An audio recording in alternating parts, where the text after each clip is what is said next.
Hi, I'm attorney Rachel Cheek, and today I want to talk about how the VA rates heart disease.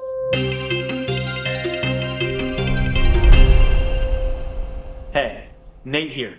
We have something really cool that we're offering you totally free, and it's a physical hard copy version of a book that we have that talks you through VA disability benefits from beginning to end. This book will help you get the most out of your VA disability claim. So go ahead and click the link below for you to be able to grab that book now, shipped straight to your door, completely free to you. And as always, thank you for watching. Heart disease, that's a pretty big umbrella that covers a lot of different conditions. We'll get into some individual ones as we discuss.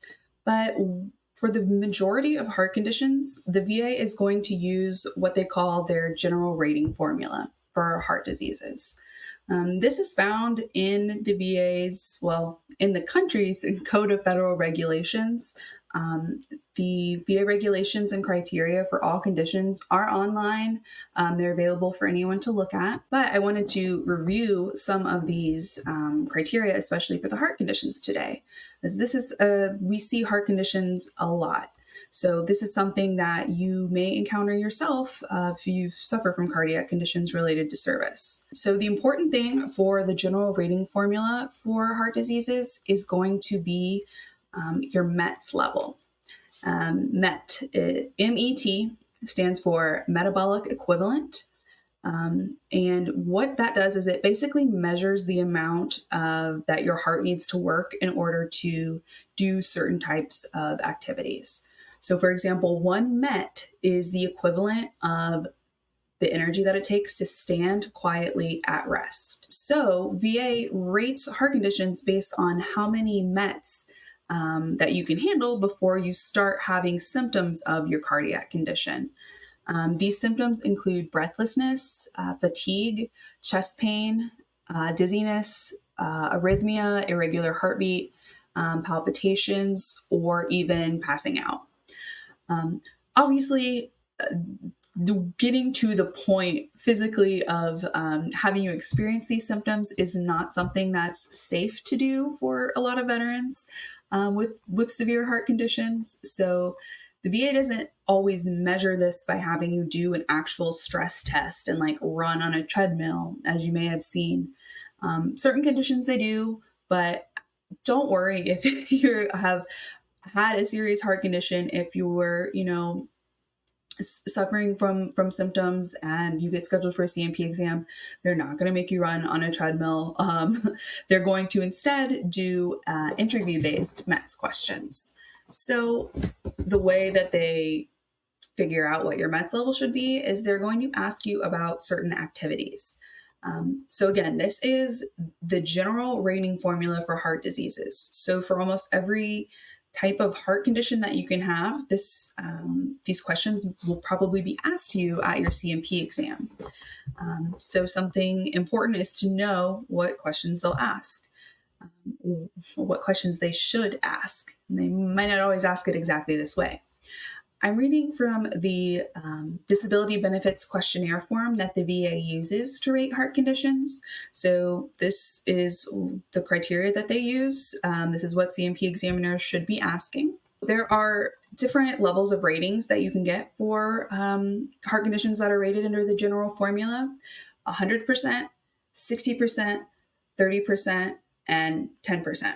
So the way that this is evaluated is for a 10% rating. A veteran is going to have a workload of 7 to 10 METs. So this is going to be an appropriate MET score if you can do activities like climbing stairs quickly, bicycling, sawing wood, or jogging.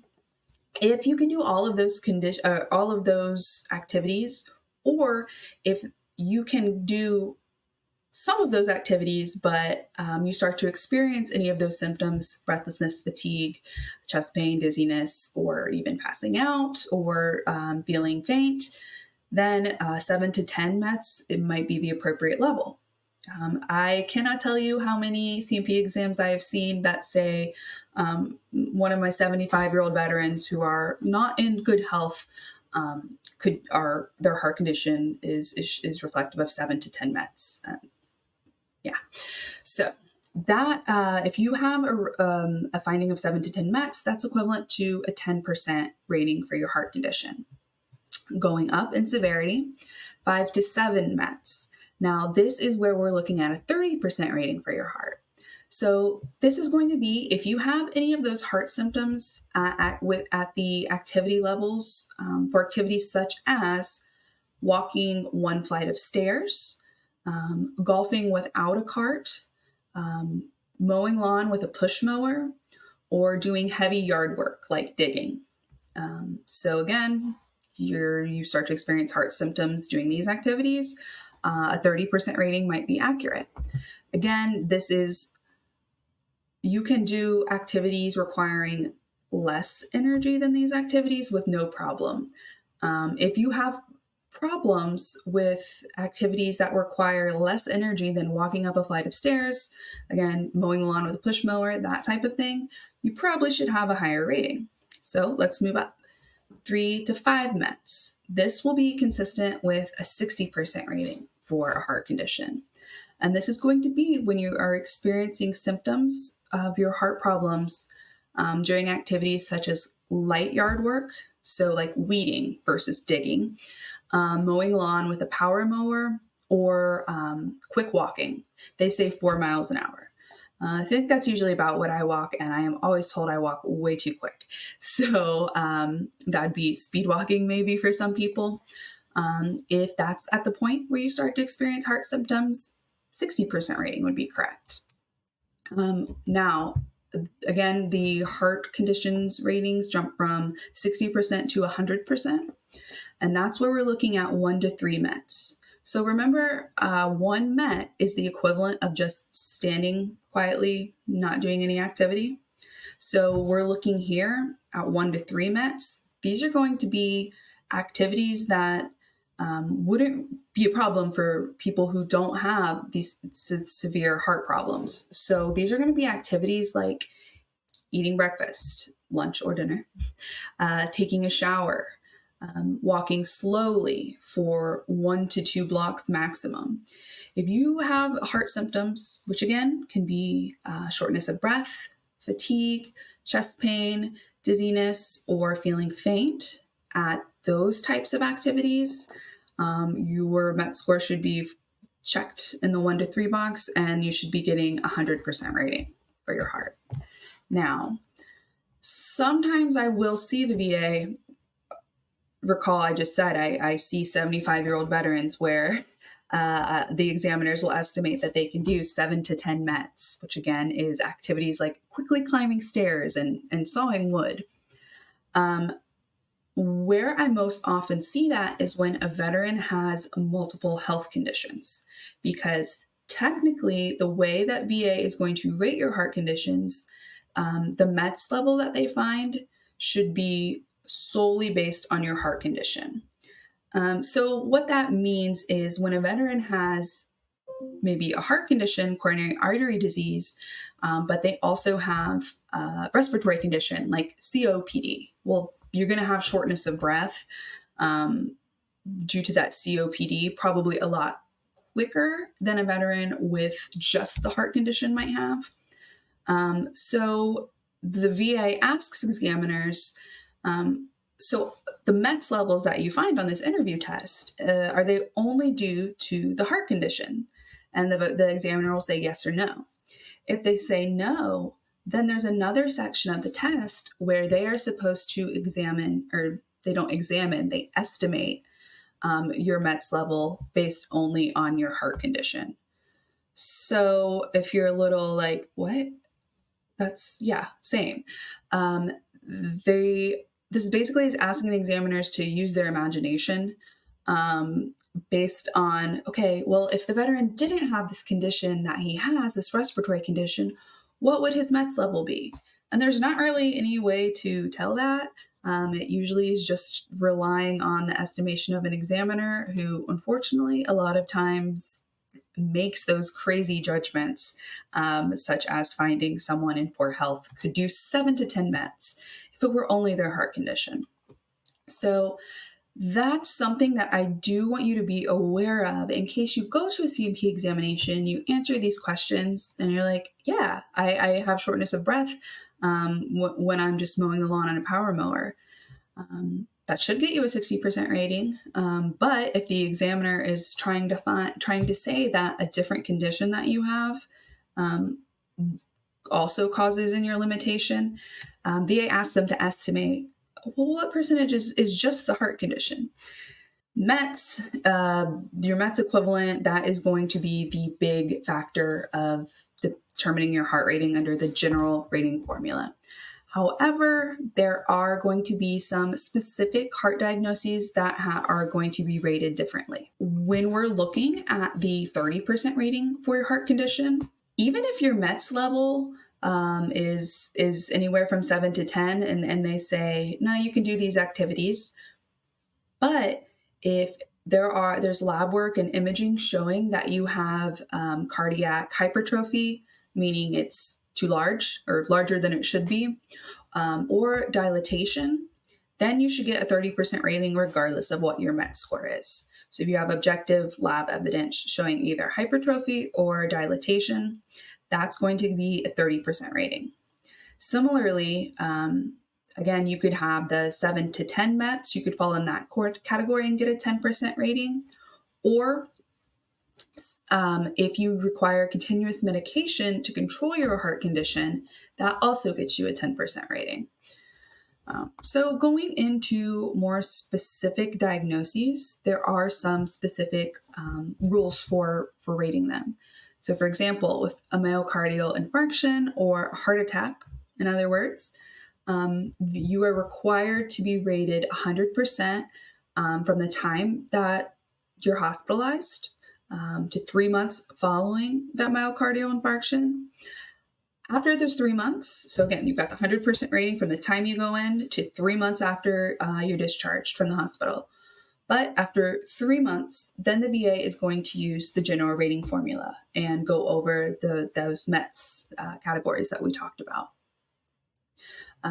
If you have bradycardia, slow heartbeat, less than 60 beats per minute, that requires a pacemaker. You're going to be rated 100% from the time you go in to get that pacemaker to 1 month after your hospital discharge. After 1 month after that pacemaker implantation, you're going to be rated under the general rating formula with the METs. So with fast heartbeat or supraventricular tachycardia, I was not trained as a doctor. I was trained as a lawyer, and I got to tell you, I get more confident with my pronunciation each year. Supraventricular tachycardia, or a fast heartbeat. This has to be confirmed by an ECG. This is going to be rated based on how your tachycardia is managed. So, for example, if you have, they say, 5 treatments or more per year, you should have a 30% rating. Now, this is in addition to, say you have coronary artery disease, you should still be getting a rating under the general formula for that. But if you have tachycardia, where your actual heartbeat is affected, you can also be rated based on the treatments. The treatments are going to be things that require like medical intervention. So that's going to be like IV treatment, cardioversion, or ablation. If you have 5 or more of those per year that are needed to manage your tachycardia, you're going to be rated 30%. So if you need either just 1 to 4 of those treatments per year, or if you require continuous use of oral medication, you should be getting a 10% rating. Another way to get a 10% rating is if you require continuous use of vagal maneuvers. And that is just a fancy word for like positioning yourself differently to get your heartbeat back into the right pace. So again, if you find yourself needing to do those, they say continuously, I would say on a regular basis, then you might need a 10% rating. So if you have sustained ventricular arrhythmia, which means a continuous irregular heartbeat, You're going to be rated 100% depending on certain timing and certain treatments. So, if you require what they call an automatic implantable cardioverter defibrillator or an AICD, if you have to have that like permanently implanted, you're going to have a 100% rating for your arrhythmia. And that 100% rating continues as long as you have that. However, if you are hospitalized for a sustained ventricular arrhythmia, and this is your first hospitalization, you are diagnosed, you're going to be rated 100% for what they say an indefinite period is. Basically, what they're saying is there's not like a maximum end date of when that 100% rating is going to end. However, 6 months after you're discharged from the hospital, after this initial treatment, the VA is going to give you a CMP exam. They're required to. This is just one of those conditions that it's literally in the regulations. They have to give you another exam 6 months after you get out of the hospital. They can continue that 100% rating, or they will rate you under the general rating formula that we talked about and review those METS tests. They'll review that interview-based METS questions with you. If you need and have and are service connected for a heart valve replacement, you're going to be rated 100% following the date of your admission to the hospital for the replacement. And then 6 months following that, you have to have a mandatory CMP exam. They will conduct the METS interview-based questions, and they'll rate you based on the general formula. If you have coronary bypass surgery, you're going to be rated for 100 months. You're going to be rated for 100% for 3 months following your hospital admission, and then you're going to be rated based on the general formula. Pacemaker, if you need that, you're going to be rated 100% for 1 month after your hospital discharge. Then you have to have a minimum rating for your pacemaker. They have to continue it regardless of your symptoms at least 10%. But if they find that your symptoms are more severe than 10% and can be rated under the general rating formula, the METS, they'll do that instead. If you have a cardiac transplant, heart transplant, you're going to be rated 100% for a minimum of 1 year after you are admitted to the hospital to get your transplant.